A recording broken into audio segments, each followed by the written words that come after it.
اس میں تو کوئی شک نہیں، اور روزے روشن کی طرح یہ حقیقت یہاں ہے کہ جن لوگوں کی طرف میرے نبی بھیجے گئے وہ مشرک تھے۔ کیا تھے؟ اس میں بھی شک ہے کسی کو؟ کیا تھے؟ مشرک، شرک کرتے تھے۔ شرک کیا تھا ان کا؟ اچھے خاصے پڑھے لکھے تعلیم یافتہ لوگ، انہیں کوئی علم نہیں کہ ان کا شرک کیا تھا۔ میں پڑھتا چلا جاؤں گا، بولتا چلا جاؤں گا، آپ میری تائید کرتے چلے جائیں گے، ہمارا سفر ذرا جلدی کٹ جائے گا۔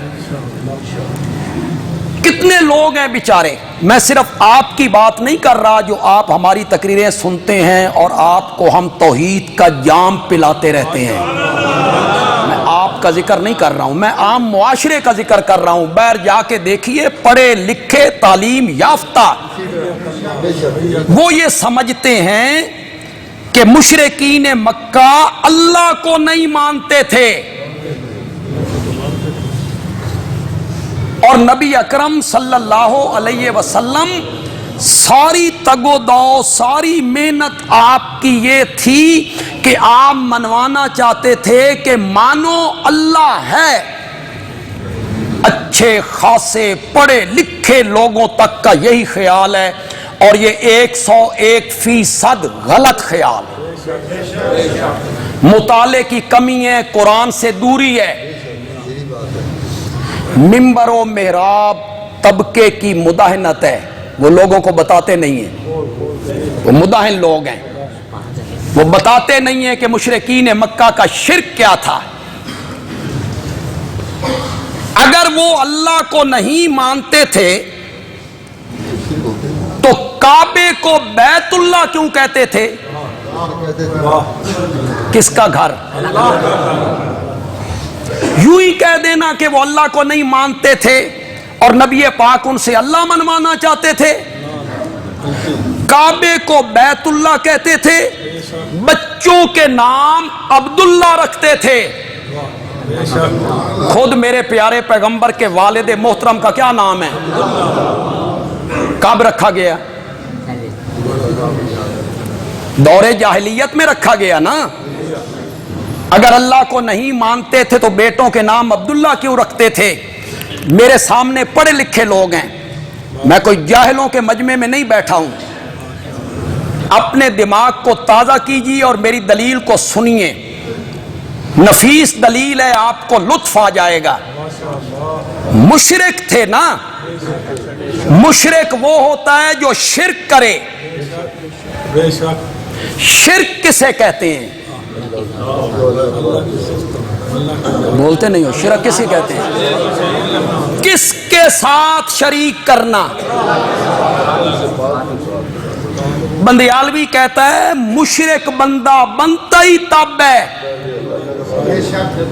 جب پہلے اللہ کو مانے، ورنہ شریک کہندے نال کرنا۔ مشرک ہوتا ہی تب ہے پہلے اللہ کو، پھر اس کی ذات میں شریک بنائے۔ جیسے یہودیوں نے بنایا عزیر اللہ کا بیٹا ہے، عیسائیوں نے بنایا عیسیٰ اللہ کا بیٹا ہے، ہمارے دوستوں نے بتایا نبی پاک نور من نور اللہ ہیں، یہ اللہ کی ذات میں شریک ہے، اللہ کی جز ہیں، اللہ کے نور کا حصہ ہیں، اللہ کے نور میں سے ہیں، یہ انہوں نے بنایا۔ قرآن نے کہا لم یلد،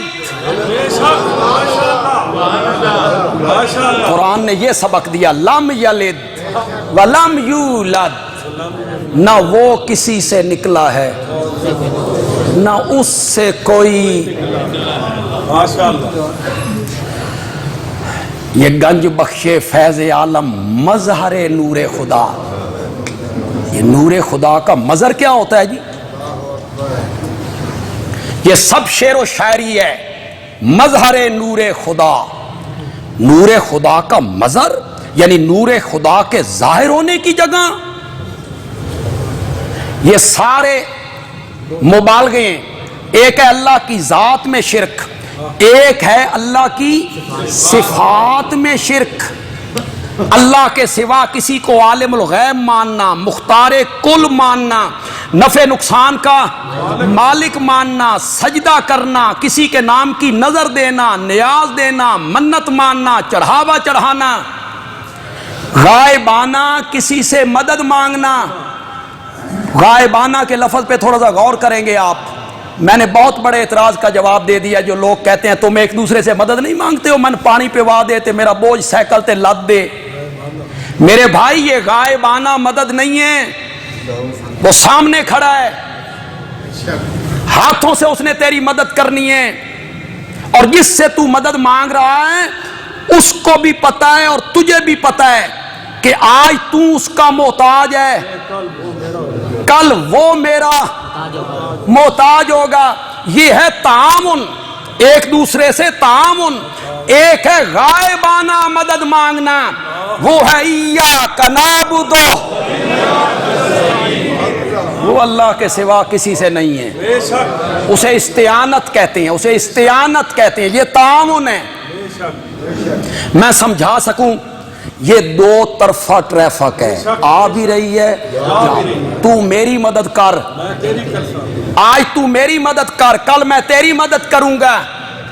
اور جو استعانت ہے وہ یک طرفہ ٹریفک ہے، کس سے مانگ رہے ہیں؟ یہ شرک ہے۔